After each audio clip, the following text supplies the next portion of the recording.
Okay, बिस्मिल्लाहिर्रहमानिर्रहीम। आज जो पहला हार्मोन है that is ADH. Okay, ADH. इस एडीएच को हम वेजोप्रेसिन भी बोलते हैं। क्या इसको हम वेजोप्रेसिन भी बोलते हैं?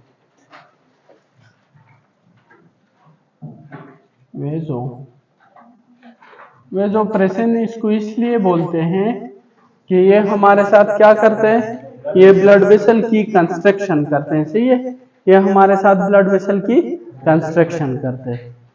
देखो हमने पढ़ा था ऑलरेडी कि ये हमारे साथ हाइपोथैलेमस में कहां से सिक्रीट होते हैं, from the supraoptic nucleus and paraventricular nucleus. सही है, पिट्यूटरी स्टॉक ये हमारे साथ पोस्टीरियर पिट्यूटरी हो गया।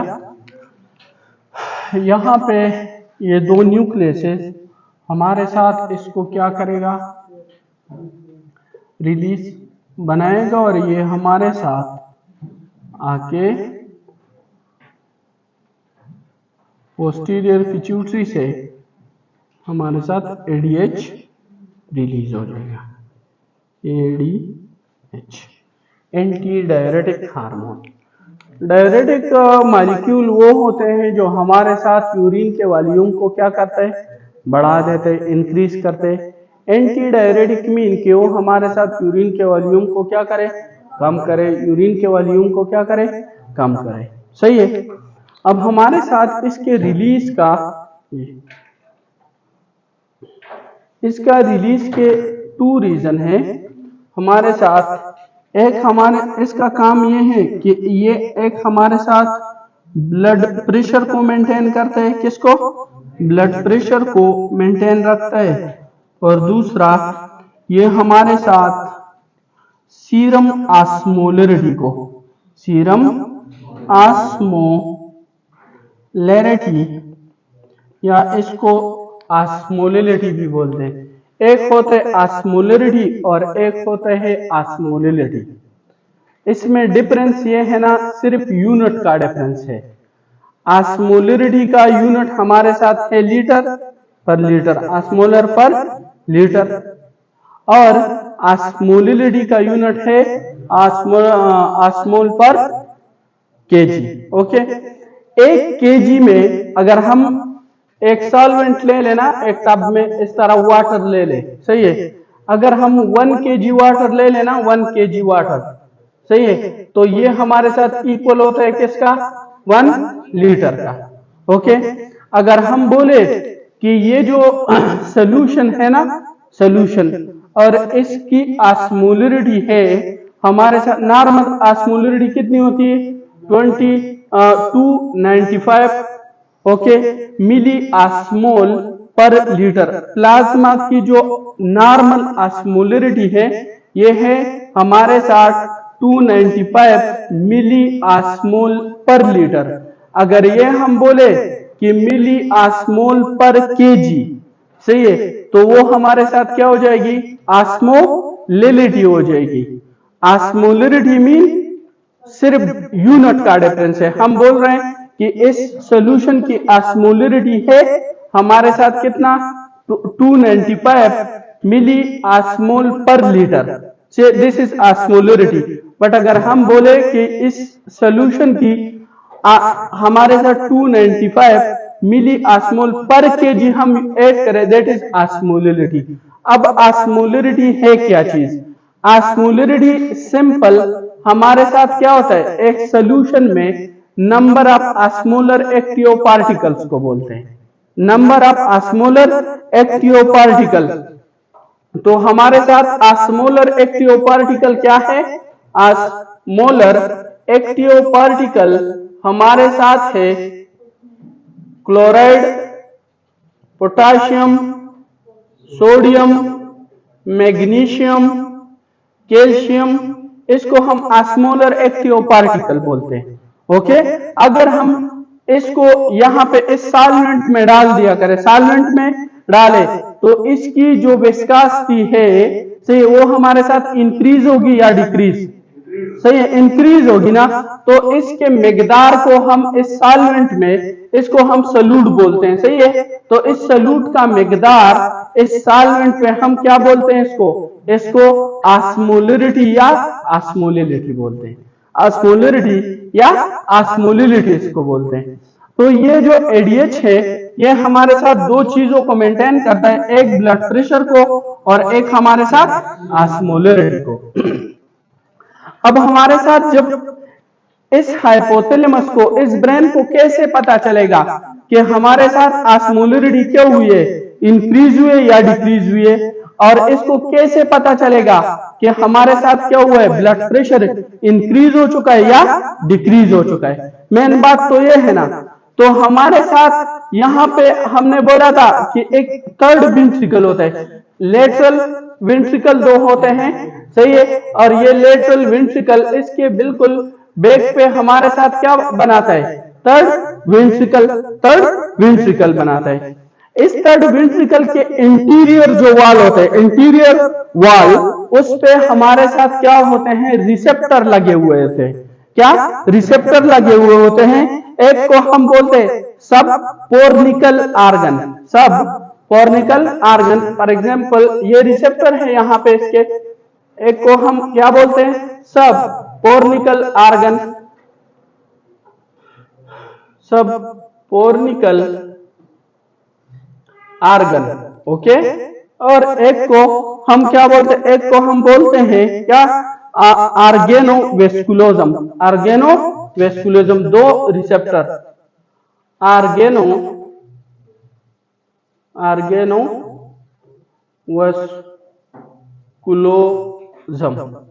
ये दो रिसेप्टर होते हैं। और ब्रेन से हमने बोला कि ब्लड ब्रेन बैरियर होता है ना, तो इस जगह पे हमारे साथ वो ब्लड ब्रेन बैरियर नहीं है, वो इस तरह पोरस होता है। वो क्या होता है, पोरस होता है। सही है, तो जब भी हमारे साथ इन दोनों को कंबाइनली हम लेमिना टर्मिनेलिस भी बोलते हैं। सही है, लेमिना टर्मिनेलिस, ओके, या इसको हम क्या, ऑस्मोटिक रिसेप्टर भी बोलते हैं। सही है, ऑस्मोटिक रिसेप्टर या लेमिना टर्मिनेलिस किसको बोला जाता है, सब पोर्निकल आर्गन और आर्गेनोवेस्कुलोजम को। ओके, आर्गेनोवेस्कुलोजम को। अब ये ब्लड ब्रेन बैरियर तो हमारे साथ क्या है, पोरस है। अब जब हमारे साथ यहाँ पे क्या हो जाए, हमारे साथ सोडियम इंक्रीज हो जाए, पोटाशियम इंक्रीज हो जाए, तो प्लाज्मा की ऑस्मोलरिटी इंक्रीज हो जाएगी या डिक्रीज हो जाएगी, इंक्रीज हो जाएगी ना। और जब वो हमारे साथ इंक्रीज हो जाए, सही है, तो वो ये रिसेप्टर सेंस कर लेंगे। वो क्या करेंगे, इसको सेंस कर लेंगे, और ये जो हमारे साथ न्यूक्लियाई है ना, न्यूक्लियाई, इसको मैसेज दे देगा कि ऑस्मोलरिटी क्या हो चुका है, बढ़ चुका है। सही है, जब ये ऑस्मोलरिटी बढ़ने का सेंस कर लेता है, सही है, तो हमारे साथ क्या हो जाएगा, ये यहाँ पे एडीएच बना के एडीएच को क्या कर लेगा, रिलीज करेगा। अब एडीएच का काम क्या है, ये जाके हमारे साथ H2O को क्या करेगा, रीएब्जॉर्प्शन ऑफ वाटर। ओके, ये H2O की रीएब्जॉर्प्शन, तो यहाँ ब्लड में क्या आ जाएगी, ब्लड में वाटर आ जाएगा, तो उसकी कंसंट्रेशन को क्या कर लेगा, डाइल्यूट कर लेगा, तो ऑस्मोलरिटी क्या हो जाएगी, डाउन आ जाएगी, डिक्रीज हो जाएगी। नेक्स्ट हमारे साथ क्या है, अगर ब्लड प्रेशर क्या हो जाए, डाउन हो जाए, ब्लड प्रेशर क्या हो जाए, डाउन हो जाए। सही है, तो हमने ब्लड प्रेशर को कैसे कंट्रोल करना है, या तो ब्लड वेसल को कंस्ट्रिक्ट करे या ब्लड की वॉल्यूम को बढ़ा दे। सही है, ब्लड की वॉल्यूम को बढ़ा दे। जब बीपी डाउन हो जाए ना, तो वहां पे जक्स्टाग्लोमेरुलस अपरेटस है, juxtaglomerular apparatus in the kidney, kidney में हमारे साथ क्या है, जक्स्टाग्लोमेरुलस अपरेटस। सही है, तो ये क्या, जे सेल हमारे साथ क्या करेंगे, इसको सेंस कर लेंगे, इसको क्या कर लेंगे, सेंस कर लेंगे डिक्रीज बीपी को, और ये हमारे साथ रेनिन को रिलीज कर देंगे। क्या, रेनिन को। और जब रेनिन रिलीज हो जाएगा तो ये लिवर में चला जाएगा, और लिवर में एंजियोटेंसिनोजन को एंजियोटेंसिन 1 में कन्वर्ट कर देगा, वो एंजियोटेंसिन 1 कहां पे चला जाएगा, लंग्स में वो 2 में कन्वर्ट हो जाएगा, और उस 2 के लिए हमारे साथ यहाँ पे इस हाइपोथैलेमस में क्या है, रिसेप्टर है, हाइपोथैलेमस में रिसेप्टर है। जब एंजियोटेंसिन 2 यहाँ पे अटैच हो जाए ना, 2 काम कर लेगा ये, 3, एक तो टर्स सेंटर है यहाँ पे, उसको स्टिमुलेट करेगा, टर्स सेंटर स्टिमुलेट हो जाएगा। दूसरा, ये हमारे साथ सिंपैथेटिक एक्टिविटी को इंक्रीज कर देगा, हाइपोथैलेमस से सिंपैथेटिक नर्वस सिस्टम को एक्टिवेट कर देगा। और तीसरा, हमारे साथ ये एडीएच के रिलीज को बढ़ा देगा, एडीएच के रिलीज को बढ़ा देगा। सही है। तो फॉर एग्जांपल हमारे साथ एक बंद है, उसका ऑस्मोलरिटी इंक्रीज हो चुकी है, और साथ में क्या हो चुका है, साथ में हमारे साथ बीपी डिक्रीज हो चुकी है, और एडीएच आ गया है बॉडी में। अब ये हमारे साथ नॉर्मली कैसे फंक्शन परफॉर्म करेगा, ये एडीएच, ओके, बॉडी में क्या हो गया, एडीएच रिलीज हो गया। अब इसकी फंक्शन ये कैसे, एडीएच जब बॉडी में आ जाए, एडीएच, सही है, इसके लिए हमारे साथ ये जाके एक हमारे साथ किडनी पे एक्ट करेगा, एक जाके किस पे एक्ट करेगा, किडनी पे। किडनी में ये हमारे साथ ह्यूमन बॉडी में 2 किडनी है ना, तो इसका जो रिसेप्टर है ना, that is V2 receptor, okay, V2 receptor. और दूसरा जाके ये हमारे साथ ट्यूनिका मीडिया जो स्मूथ मसल है, जो स्मूथ मसल है, जाके उस पे इफेक्ट, और वो है V1 रिसेप्टर, वो हमारे साथ V1 रिसेप्टर है। देखो भाई, ये हमारे साथ ये कलेक्टिंग डक्ट पे एक्ट करता है, किस पे, किडनी में किस पे इफेक्ट करेगा, ये जाके हमारे साथ कलेक्टिंग डक्ट पे क्या करता है, एक्ट करता है। कलेक्टिंग डक्ट पे हमारे साथ कौन से सेल होते हैं, वहां पे प्रिंसिपल सेल्स होते हैं। फॉर एग्जाम्पल ये हमारे साथ क्या है, एक प्रिंसिपल सेल है, सही है। अब क्या होगा, ये हमारे साथ V2 जो है ना, V2, ये 7 पास रिसेप्टर है, 7 पास रिसेप्टर को और क्या नाम बोलते हैं हम, इसको हम सर्पेंटाइन या जी कपल रिसेप्टर भी बोलते हैं। और यहाँ पे जो रिसेप्टर है ना, that is G stimulatory, G stimulatory. इसके साथ जो प्रोटीन अटैच है, that is G stimulatory protein, सही है। अब ये जी स्टिमुलेटरी प्रोटीन जैसे ही यहाँ पे एडीएच आ जाए, एडीएच क्या हो जाए, आ जाए, तो ये जी स्टिमुलेटरी प्रोटीन क्या हो जाएंगे, ये एक्टिवेट हो जाएंगे, एक्टिवेट। और ये जब एक्टिवेट हो जाए तो यहाँ पे एक एंजाइम होता है, that is known as adenylyl cyclase, okay, adenylyl cyclase. तो ये एडिनालाइल साइक्लेस को एक्टिवेट कर देगा, सही है। और ये एडिनालाइल साइक्लेस का काम ये है कि ये एटीपी को किस चीज में कन्वर्ट करता है, साइक्लिक एएमपी में, साइक्लिक एएमपी में, सही है। और ये साइक्लिक एएमपी क्या कर लेगा, ये साइक्लिक एएमपी हमारे साथ प्रोटीन काइनेज ए को एक्टिवेट कर देगा। इस पाथवे का समझ आ गया, सही है। ये हमारे साथ प्रोटीन, और मैंने आप लोगों को बोला जिस एंजाइम के एंड में भी काइनेज वर्ड आता है, वो क्या करता है हमारे साथ, फास्फोराइलेशन करते हैं, किसी मॉलिक्यूल के साथ क्या, फास्फेट को ऐड करते हैं।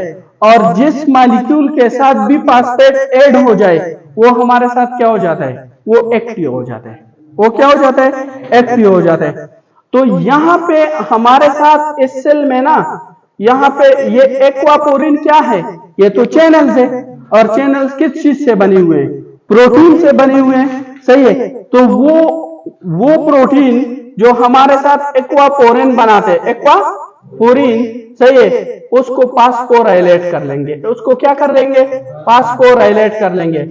और जैसे ही वो फास्फोराइलेट कर लेना, तो वो हमारे साथ एक्टिव हो जाएंगे, सही है। जब एक्टिव हो जाए तो ये हमारे साथ आके ये जो ल्यूमिनल मेम्ब्रेन है ना, कुछ एक्वापोरिन यहाँ पे अटैच हो जाएंगे, एक्वापोरिन, ये कलेक्टिंग डक्ट है ना, सही है।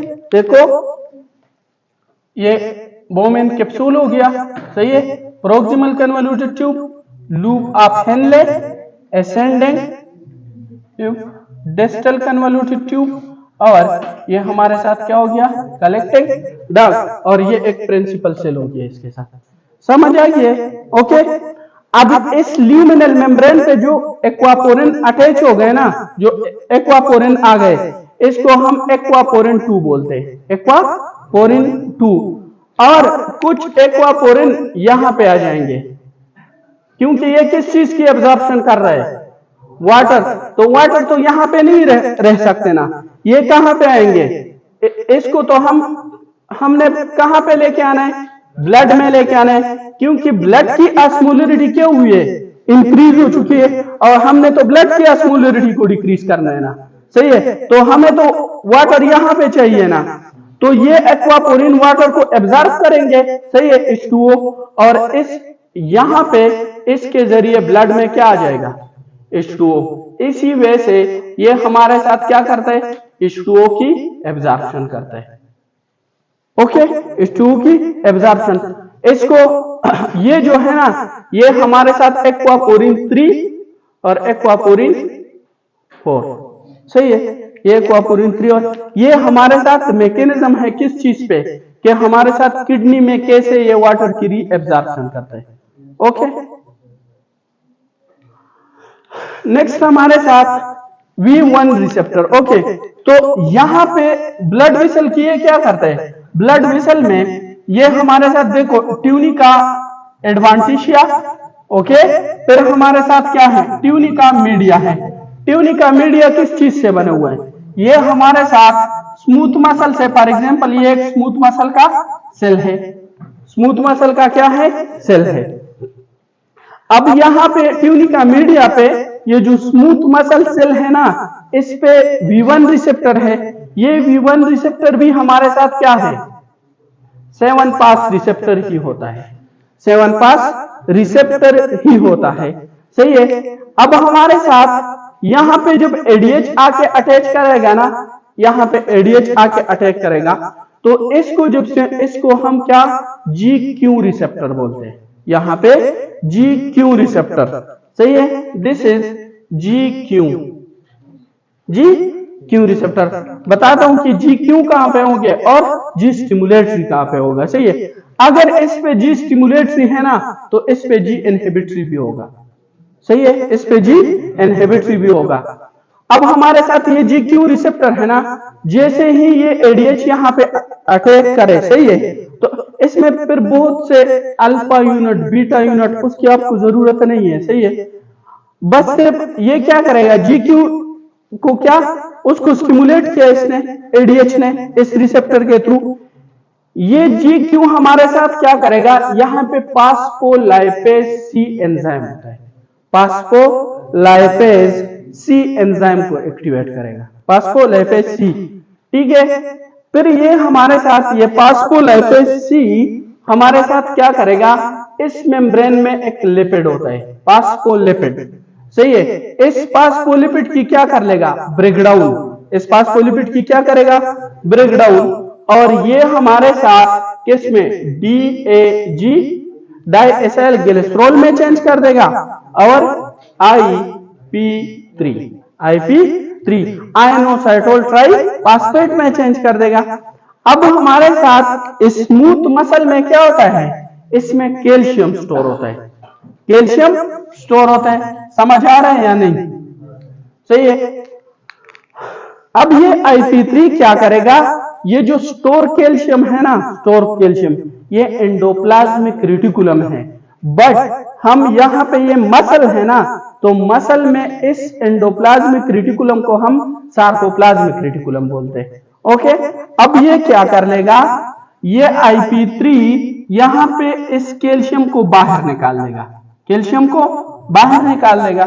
जब कैल्शियम बाहर निकलेगा तो ये एक प्रोटीन के साथ ऐड हो जाएगा, that is calmodulin protein, that is calmodulin protein, और ये कैल्शियम कालमोडोलिन कॉम्प्लेक्स बना देगा, ओके, कैल्शियम कालमोडोलिन कॉम्प्लेक्स बना देगा, और यही कैल्शियम कालमोडोलिन हमारे साथ प्रोटीन काइनेज C को एक्टिवेट कर देगा, सही है, प्रोटीन काइनेज C को।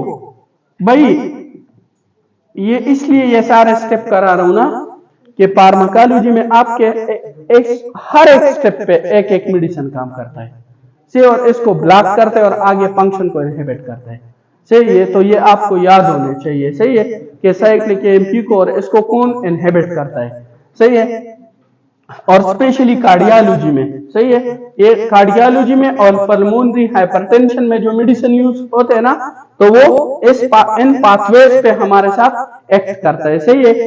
अब ये जो प्रोटीन काइनेज सी है ना, ये क्या करता है, ये एक्टिन और मायोसिन को क्या करेगा, फास्फोराइलेट कर लेगा, और जब एक्टिन और मायोसिन हमारे साथ क्या हो जाए, फास्फोराइलेट हो जाए, तो एक्टिन और मायोसिन का काम क्या है, वो हमारे साथ कंट्रैक्शन करता है, सही है। तो इस मसल की क्या हो जाएगी, कंट्रैक्शन हो जाएगी, दैट इज द वे।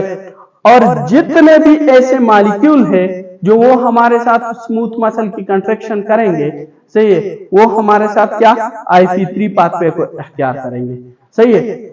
मसला ये है कि आपके पेपर में क्वेश्चन आता है कि ADH के लिए सेकंड मैसेंजर कौन है, सेकंड मैसेंजर, तो दूसरा आपने फिर देखना होगा कि ब्लड वेसल पे मांग रहा है या हमारे साथ किडनी पे मांग रहा है।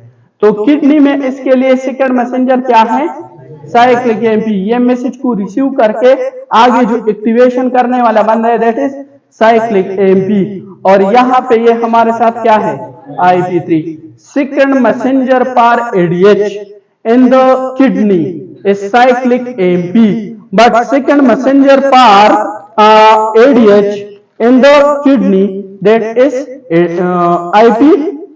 in the blood vessel that is IP3। और ये जो सेकंड मैसेंजर की है ना, ये यहाँ पे दिया हुआ है, ऑक्सीटोसिन कंस्ट्रक्शन करता है ना, सही है, उसका भी IP3 है, सही है। जितने भी हार्मोन हिस्टामिन मसल की कंट्रैक्शन करता है, सही है, तो ये IP3, सही है। और ये बाकी ये सेकंड मैसेंजर जिस चीज का सेकंड मैसेंजर क्या है, तो ये यहाँ पे लिखा हुआ है, सही, ये जो बनाया हुआ है सारा टेबल, ये सेकंड मैसेंजर की है, ठीक है।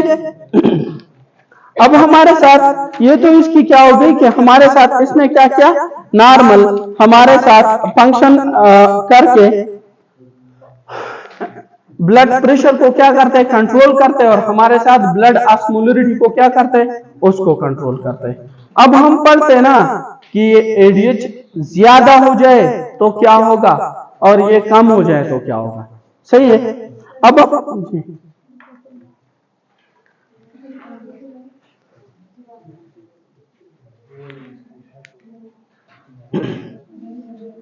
देखो, जब हमारे साथ ये ADH नहीं होगा, ADH अपना काम नहीं करेगा, तो किडनी में वाटर की रीअब्जॉर्प्शन हो जाएगी, वाटर की रीअब्जॉर्प्शन नहीं होगी, तो यूरिन की वॉल्यूम ज्यादा हो जाएगी, सही है, बंदा बार बार वॉशरूम जाता है, सही है, दैट इज पॉलीयूरिया, सही है। और जब बॉडी से ज्यादा वाटर की लॉस होगी तो उसकी वजह से क्या होगी, उसको तरस ज्यादा लगे, दैट इज पॉलीडिप्सिया, सही है। और जब यूरिन से आप वाटर को रीअब्जॉर्ब नहीं करा रहे, सही है, तो यूरिन में वाटर ज्यादा है या कम, ज्यादा है ना। जब यूरिन में वाटर ज्यादा है तो यूरिन की ऑस्मोलरिटी ज्यादा होगी या कम, भाई ये यूरिन में ना वाटर ज्यादा है, सल्यूट कम है, वाटर ज्यादा है और सल्यूट क्या है, कम है, तो वहां की ऑस्मोलरिटी ज्यादा होगी या कम, डिक्रीज होगी।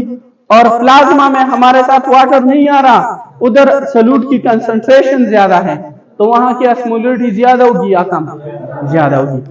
वो पेशेंट जिसमें हमारे साथ पॉलीडिप्सिया, पॉलीयूरिया, प्लाज्मा की ऑस्मोलरिटी ज्यादा और यूरिन की ऑस्मोलरिटी क्या है, कम है, इसको हम डायबिटिक इंसिपिडस बोलते हैं, इसको हम क्या बोलते हैं, डायबिटिक इंसिपिडस। अब बात तो ये है ना कि हमारे साथ डायबिटिक इंसिपिडस में ऐसा भी हो सकता है कि ये ADH हमारे साथ कहां से रिलीज होता है, पोस्टीरियर या हाइपोथैलेमस में बनता है ना, हमारे साथ वहां पे कोई इशू हो, सही है, और वहां से ADH क्या है, रिलीज ही ना हो, सही है। जब वहां से रिलीज नहीं होगा तो ADH काम कर लेगा हमारे साथ, नो, से वो हमारे साथ क्या है, काम नहीं करता। और दूसरी बात, एडीएच रिलीज हो रहा है लेकिन हमारे साथ इसकी रिसेप्टर क्या है, रिसेप्टर में फर्क है, रिसेप्टर में क्या है, फर्क है, सही है। तो फिर ये हमारे साथ वाटर की रीअब्जॉर्प्शन कर देगा, नो, सही है। तो दो कंडीशन हो सकते हैं, या तो एडीएच सारे से है नहीं, या दूसरा हमारे साथ एडीएच है लेकिन वो अपने रिसेप्टर पे काम नहीं कर रहा, उसके रिसेप्टर क्या है, वो एबनॉर्मल है, उसमें क्या आया हुआ है, म्यूटेशन आया हुआ है, सही है। तो हमारे साथ इस बेस पे डायबिटिक इंसिपिडस को हमने दो कैटेगरी में क्या किया हुआ है, डिवाइड किया हुआ है। तो diabetic insipidus, okay, diabetic insipidus. अब डायबिटिक इंसिपिडस हमारे साथ ऐसा भी हो सकता है कि ये हमारे साथ ब्रेन से आता ही नहीं है, ब्रेन से आता ही नहीं है, तो उसको हम बोलते हैं central diabetic insipidus, central diabetic insipidus, okay. और हमारे साथ ऐसा भी है कि ये हमारे साथ किडनी पे काम ही नहीं करता, से रिसेप्टर पे काम नहीं करता, that is nephrogenic diabetic insipidus, nephrogenic diabetic insipidus, okay. अब सेंट्रल डायबिटिक इंसिपिडस के काजेस क्या हो सकते हैं, सेंट्रल डायबिटिक इंसिपिडस, या हमारे साथ ब्रेन को क्या हुआ है, इन्फेक्शन, कोई डिजीज है जिसने, या हमारे साथ ट्रॉमा हो चुका है जिसकी वजह से क्या हो चुका है, ब्रेन को डैमेज पहुंच चुकी है। तो या हमारे साथ क्या, ट्रॉमा, नंबर वन हमारे साथ क्या है, ट्रॉमा, ट्रॉमा, ओके। दूसरा, अगर हमारे साथ क्या हो जाए, स्ट्रोक हो जाए, स्ट्रोक, और उसमें क्या हो, हाइपोथैलेमस इन्वॉल्व हो, सही है। तो हमारे साथ स्ट्रोक, या हमारे साथ क्या हो जाए, मेनिंजाइटिस या एनसेफेलाइटिस, ओके। तो हमारे साथ स्ट्रोक, स्ट्रोक के साथ meningitis, meningitis and encephalitis, encephalitis. What is the difference between meningitis and encephalitis? कैसे क्लिनिकली प्रेजेंट करेगा ये दोनों, हाँ हाँ, यस, मेनिंजाइटिस में हमारे साथ सीजर्स नहीं होते, ऐसा नहीं कि नहीं होते, आ जाते हैं लेकिन अर्ली स्टेज में, क्योंकि मेनिंजाइटिस क्या है, प्रोटेक्टिव कवर की क्या है, इन्फ्लेमेशन है, उसका हमारे साथ सिग्नलिंग पाथवे के साथ कोई काम नहीं है, सही है। और एन्सेफेलाइटिस में क्या है, वो हमारे साथ न्यूरॉन को डैमेज कर रहे हैं, तो न्यूरॉन में हमारे साथ न्यूरोट्रांसमीटर क्या हो सकते हैं, अप डाउन हो सकते हैं ना, उसकी वजह से हमारे साथ क्या होगा, सीजर आएंगे, उसकी वजह से सीजर आएंगे।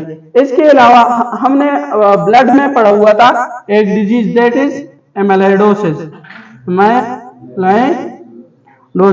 अगर वो एंटीबॉडीज जाके, एबनॉर्मल प्रोटीन जाके हमारे साथ हाइपोथैलेमस की क्या करे, फाइब्रोसिस करे, सही है। फिर auto immune disease like sarcoidosis, okay, sarcoidosis, उसमें इफेक्ट होता है। तो ये हमारे साथ क्या है, सार्कोइडोसिस, ये हमारे साथ सेंट्रल डायबिटिक इंसिपिडस की क्या है, काजेस है, सेंट्रल डायबिटिक इंसिपिडस की काजेस है। और नेफ्रोजेनिक के हमारे साथ एक है लिथियम, लिथियम क्या करता है, किडनी को, ऐसे सारे डिजीज जो हमारे साथ क्या करे, इसको इफेक्ट करे किडनी को। लिथियम डेमेक्लोसाइक्लिन हमारे साथ क्या है, डेमेक्लोसाइक्लिन इज एंटीबायोटिक, डेमेक्लोसाइक्लिन, जो भी डिजीज हो और वो हमारे साथ क्या करे, किडनी को डैमेज करे, किडनी को क्या करे, डैमेज, उसके रिसेप्टर को क्या करे, hyper calcaemia and hypokalaemia, hyper calcaemia, ये स्टोन बना सकते हैं ना, hypokalaemia,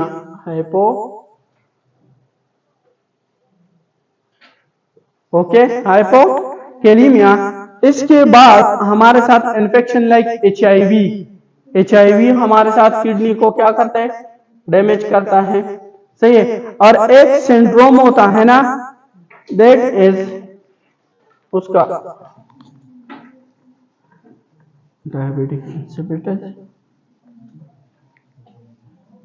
DMOD syndrome, that is DMOD syndrome, DIDMOAD। इस DMOD syndrome में क्या होता है? DI mean diabetic insipidus, DM mean diabetic mellitus, O mean OA optic atrophy and D mean deafness। Okay, DMOD syndrome। Okay, ये हमारे साथ क्या है कि ये इसकी काजेस है नेफ्रोजेनिक डायबिटिक इंसिपिडस के। इस केस में ना ये जो सेंट्रल डायबिटिक इंसिपिडस में है, इसमें हमारे साथ ADH क्या होगा? ADH हमारे साथ डिक्रीज, इसमें हमारे साथ क्या होगा? ADH हमारे साथ इंक्रीज होगा, क्योंकि आता है लेकिन अपने रिसेप्टर पे काम नहीं करता। तो इसमें हमारे नॉर्मल भी, लेकिन मोस्टली ये हमारे साथ क्या होता है? ADH increase. और क्लिनिकल फीचर कैसे होंगे? Same like what? लाइक कि हमारे साथ पोलीडिप्सिया, पोलीयूरिया। ओके, हमारे साथ इस तरह के क्लिनिकल फीचर्स होंगे। ठीक है, फिर हमारे साथ इसको ट्रीट करते हैं ना, इसमें तो ADH नहीं है ना, सिंपल किसे इसकी तरह क्या करो? डेस्मोप्रेसन, इसका एनालॉग दे दो। सही है। ये कौन कौन से डिजीज में हमने पढ़ा था?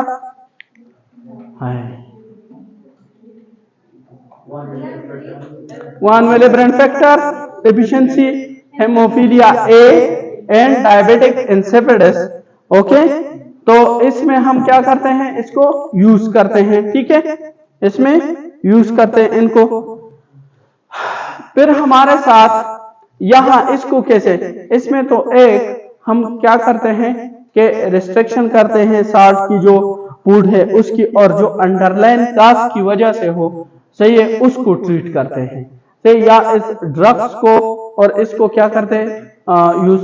और दूसरा इसमें हम यूज करते हैं कुछ डायूरेटिक्स, हम क्या करते हैं? वो यूज करते हैं। सही है, तो डायूरेटिक्स तो यार इसमें तो ऑलरेडी डायूरेसिस हो रहा है, फिर डायूरेटिक्स को हम क्यों यूज कर रहे हैं?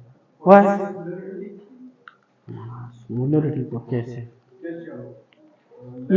ये हमारे साथ हाइड्रोक्लोरथायजाइड, ये कैल्शियम, वो क्या करते हैं? कैल्शियम हाइड्रोक्लोरथायजाइड, ये उसको कम, उसका तो साइड इफेक्ट ही यार हाइपर कैल्सिनोसिस, कैल्शियम स्टोन बना रहे हैं।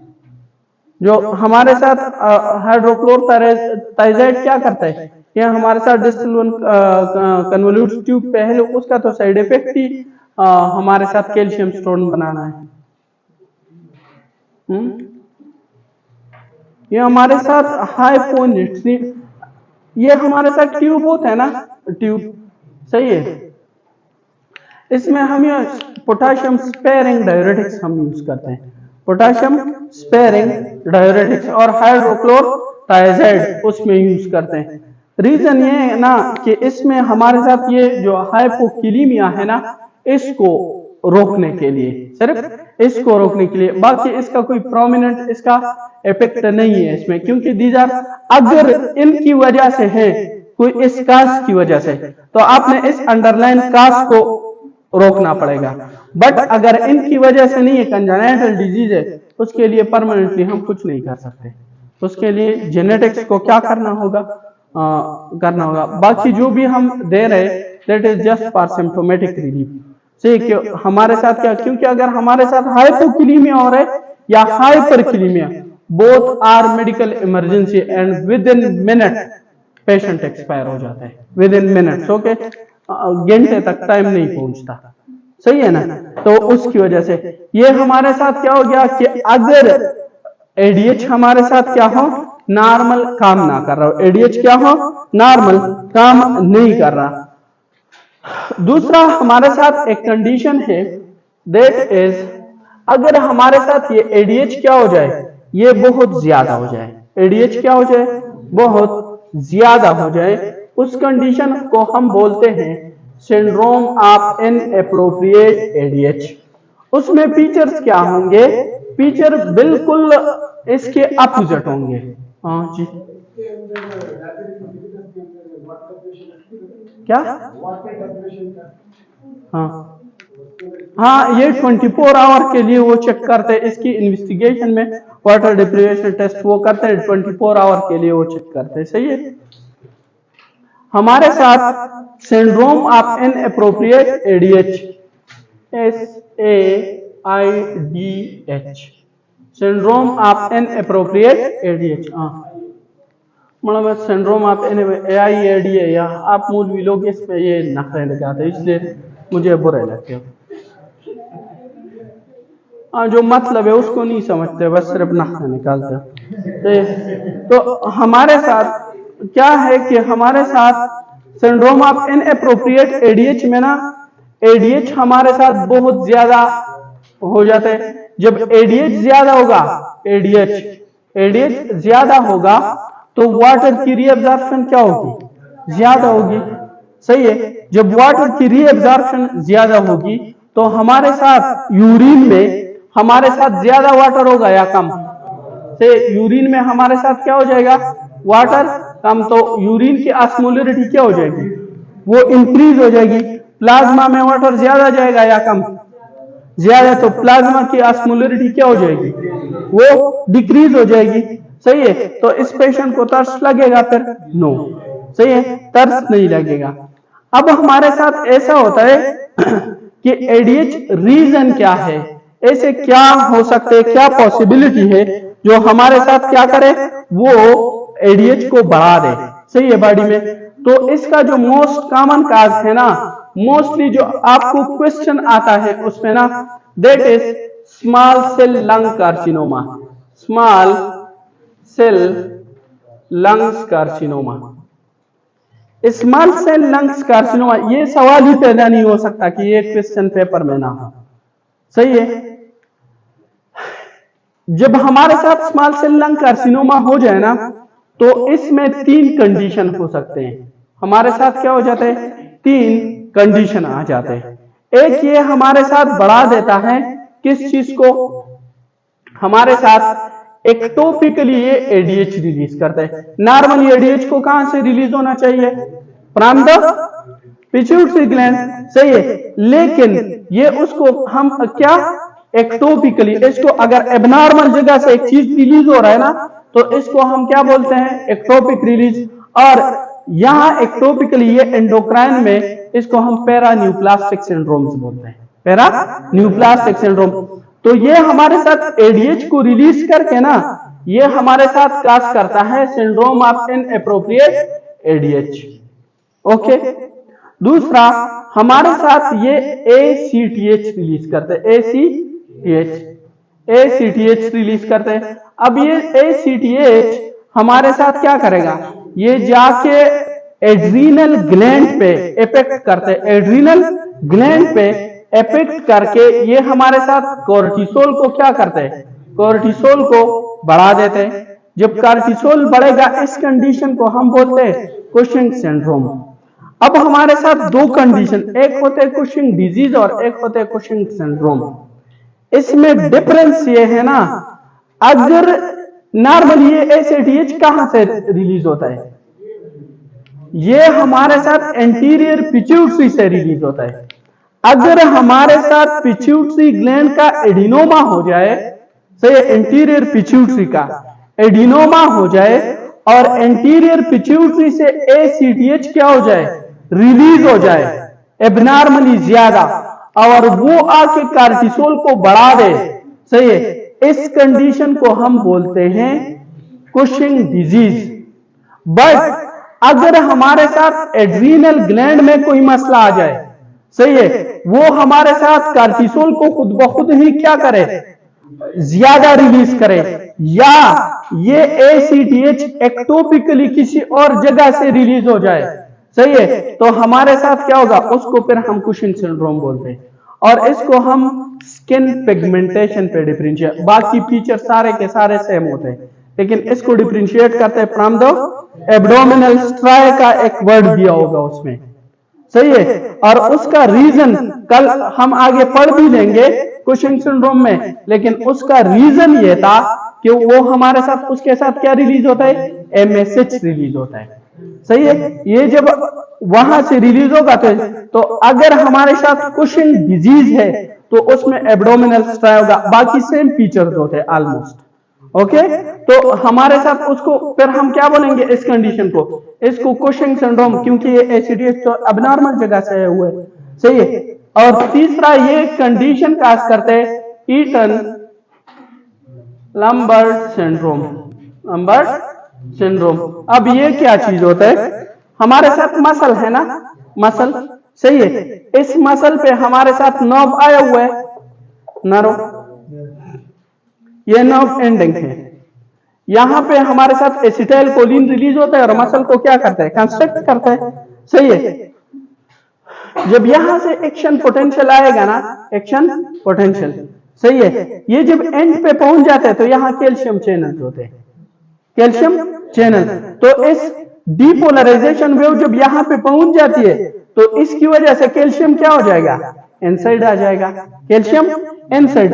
और जब कैल्शियम एनसाइड आ जाएगा तो ये एसिटाइल कोलिन नहीं है, ये वेसिकल में स्टोर होता है, किस चीज में, वेसिकल में स्टोर होता है, सही है।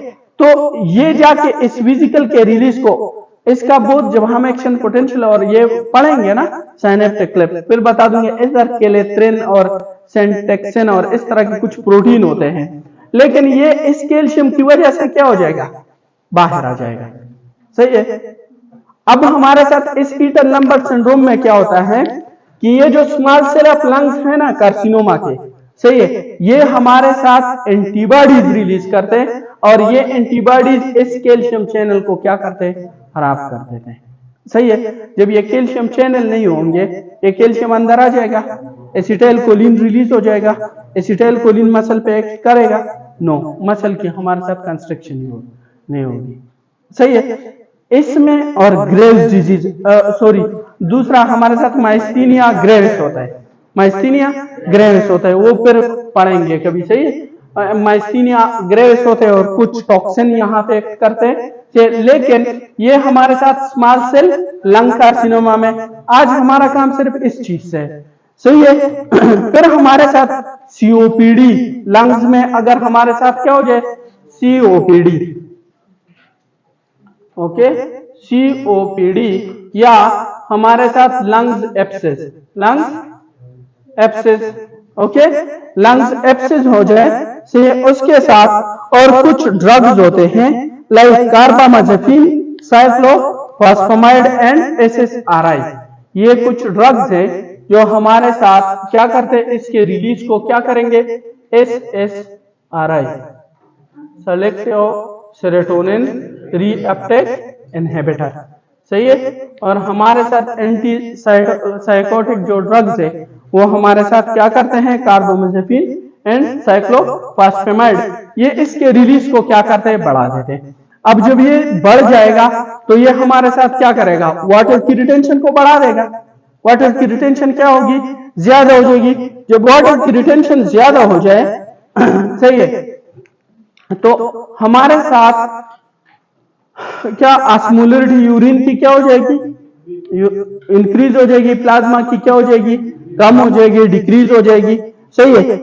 अब जब प्लाज्मा की ऑस्मोलरिटी बॉडी में क्या हो गया, वॉल्यूम बढ़ गया, सही है। अब मुझे ये बताओ ना कि हमारे साथ नॉर्मली एक नॉर्मल ह्यूमन बीइंग है, सही है, उसमें एडिमा क्यों नहीं होता। वो अगर हमारे साथ 10 लीटर पानी भी पी ले ना दिन को, सारा दिन 15 भी पी ले, उसको एडिमा नहीं होता।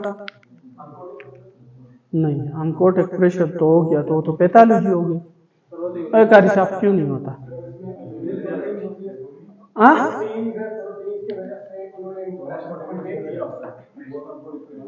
तो क्यों नॉर्मल में नहीं होता।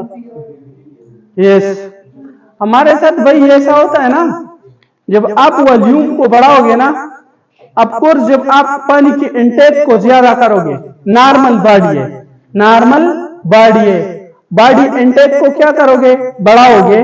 जब बॉडी इंटेक को, वाटर इंटेक बढ़ेगा तो हार्ट को हमारे साथ क्या होगा, ज्यादा ब्लड आएगा या कम, ज्यादा ब्लड आएगा ना।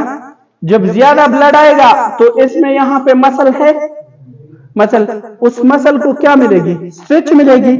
और जब उसको स्ट्रेच में लेगी ना तो वो एक हमारे साथ एनपी और बीएनपी ये रिलीज करेगा। ये एनपी और बीएनपी क्या करेगा, ये एक तो जाके हमारे साथ डाइयूरेसिस करते हैं। डाइयूरेसिस किस तरह, ये हमारे साथ जाके रेनिन एंजियोटेंसिन एल्डोस्टेरोन मैकेनिज्म को ब्लॉक करता है। सही है, जब renin angiotensin aldosterone mechanism block होगा तो उसकी वजह से हमारे साथ ना सोडियम की रिटेंशन होगी, सही है, ना वाटर की रिटेंशन होगी, ना एडीएच आएगा, सही है, तो हमारे साथ ना बंदे को तरस लगेगी, सही है, और ना वेजो कंस्ट्रक्शन होगी, सही है। एंजियोटेंसिन का काम क्या है, ADH release, angiotensin release, sorry ADH को रिलीज करते हैं, एल्डोस्टेरोन को रिलीज करते हैं, तरस सेंटर को एक्टिवेट करता है, हमारे साथ सिंपैथेटिक एक्टिविटी को इंक्रीज करता है, सही, ये हमारे साथ। और एंजियोटेंसिन हमारे साथ एपिनेफ्रिन से 1000 टाइम मोर पोटेंट वेजो कंस्ट्रक्टर है। एपिनेफ्रिन क्या करता है, हमारे साथ ब्लड वेसल को कंस्ट्रक्ट करता है ना, तो angiotensin is 1000 more potent vasoconstrictor than epinephrine. Okay, तो वेजो कंस्ट्रक्शन करता है हमारे साथ। तो इस वजह से नॉर्मल बॉडी में हमारे साथ क्या एडीमा और ये नहीं बनते, सही है, एक नॉर्मल इंसान में से। इसी तरह ये क्या करता है, रेगुलेट करता है। अब अगर हमारे साथ एल्ब्यूमिन नहीं होता, वो तो पैथोलॉजी हो गई ना, वो तो नॉर्मल बंदे में नहीं है ना, वो तो नॉर्मल में तो वो नॉर्मल हो जाएगा एल्ब्यूमिन। अब अगर ये हमारे साथ एल्ब्यूमिन कम हो गया तो ये कितने को वॉश आउट करेगा, और वो तो ब्लड वेसल से क्या हो जाता है, बाहर चला जाता है, सही है, तो फिर तो इसके कंट्रोल में नहीं, ये तो उस फ्लूइड को जो हमारे साथ सीवीएस के अंदर होगा उसको वॉश आउट करेगा हमारा, सही है। तो ये हमारे साथ क्या है कि हमारे साथ काजेस हो गए, और हमारे साथ ये उसके क्लिनिकल फीचर।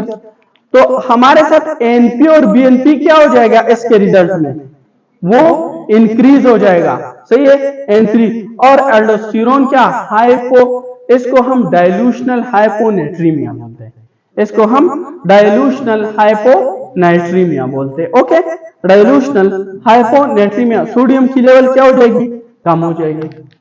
अब जब सोडियम की लेवल कम हो तो फ्लूइड क्या करते हैं, ब्रेन में ये लीक आउट स्टार्ट करते हैं से बाहर की तरफ, क्योंकि अंदर ब्लड वेसल में क्या है, ऑस्मोलरिटी डिक्रीज है, तो ये हाई ब्लड फ्लो क्या ऑस्मोसिस पड़ा है ना, सही है, वो लो ऑस्मोलर सॉल्यूशन से किसकी तरफ फ्लो करता है, हाई ऑस्मोलर सॉल्यूशन की तरफ, तो ये हमारे साथ फ्लो करेगा बाहर आउट, और जब ये हमारे साथ आउटसाइड फ्लो करेगा तो ये क्या कर देगा, सेरेब्रल एडिमा। और तो सेरेब्रल एडिमा की वजह से हमारे साथ पेशेंट को क्या होंगे, फिट्स होंगे, सही है, और कन्वल्जन। और अगर नहीं है ना तो आपने इस हाइपोकिलीमिया को बहुत केयर से ट्रीट करना पड़ेगा।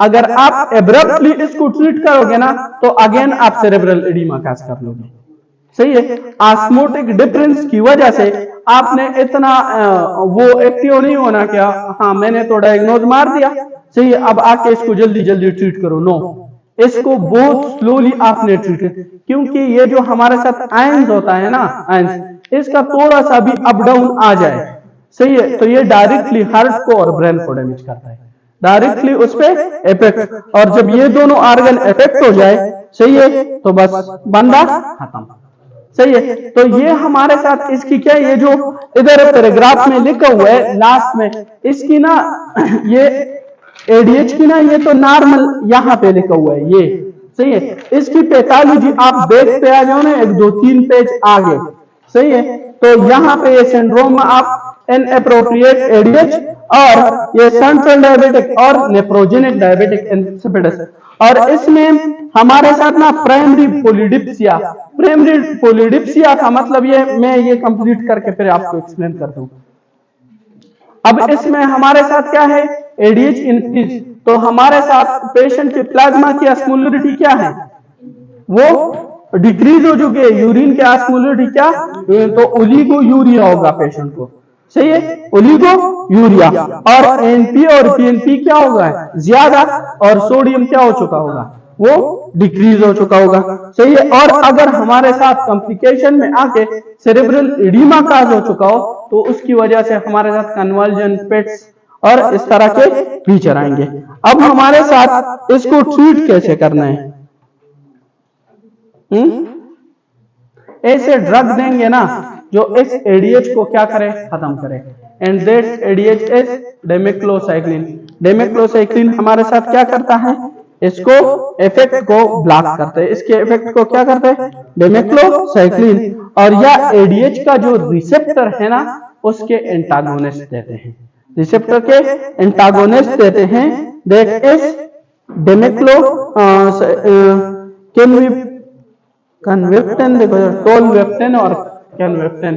सही है। ये इस तरह के पता नहीं है नाम किसने रखे हुए, तो ये कुछ इजी सा नाम रख लेना। तो ये हमारे साथ इसके क्या है, इसके एंटागोनिस्ट है। सही है। और इसको एक और ये कॉम्प्लिकेशन काज करता है, सही है, कि इसकी वजह से डीमाइलिनेशन होता है। डी अगर हमारे साथ क्या करो, इसको आप ट्रीटमेंट विगोरसली करो ना तो माइलिन शीट क्या हो जाता है, वो डैमेज हो जाता है। सही है। और उसको हम मीडियन पोंटाइन सिंड्रोम इसमें काज होता है। सही है। मीडियन पोंटाइन सिंड्रोम का मतलब ये है कि हमारे साथ जो पोन्स है ना वो इफेक्ट होता है। सही है। एक लेटरल होता है, एक मीडियन। अब मीडियन पे फिर जो ट्रैक नर्व हमारे साथ मीडियन जो वहां से ओरिजिनेट हुए उस नर्व की डैमेज होगी, और जब लेटरल पोंटाइन हो उसमें वहां से जो लेटरल साइड ऑफ द पोन से जो नर्व ओरिजिनेट हो चुकी है उसकी क्लीनिंग, वो सीएनएस की बात है। लेकिन सिर्फ ये याद रखो कि अगर इसकी ट्रीटमेंट हम करेंगे इस तरह तो फिर ये हमारे साथ मीडियन पोंटाइन सिंड्रोम काज करेगा। And the reason is demyelination. एक जो छोटा सा है प्राइमरी पोलिडिप्सिया। प्राइमरी पोलिडिप्सिया ये हमारे साथ साइकेट्रिक इलनेस होता है। क्या होता है, साइकेट्रिक इलनेस। तो साइकेट्रिक इलनेस में ये पेशेंट क्या करता है, बार बार पानी पीते हैं, बार बार पानी। अब जब ये ज्यादा पानी पिएगा, सही है, तो हमारे साथ प्लाज्मा की वॉल्यूम क्या होगी, बढ़ जाएगी। सही है। तो प्लाज्मा की ऑस्मोलरिटी क्या हो जाएगी, कम हो जाएगी, और यूरिन की ऑस्मोलरिटी क्या हो जाती है, वो हमारे साथ इंक्रीज। इसका ट्रीटमेंट सिंपल ये है कि इसकी जो साइकेट्रिक इलनेस है ना उसको आपने क्या करना है, ट्रीट करना है। से उसको हम साइकेट्रिक पोलिडिप्सिया बोलते हैं। सही है। जो कि ओके, थैंक यू। वो प्रोलेक्टिन बहुत ज्यादा लंबा है। सही है।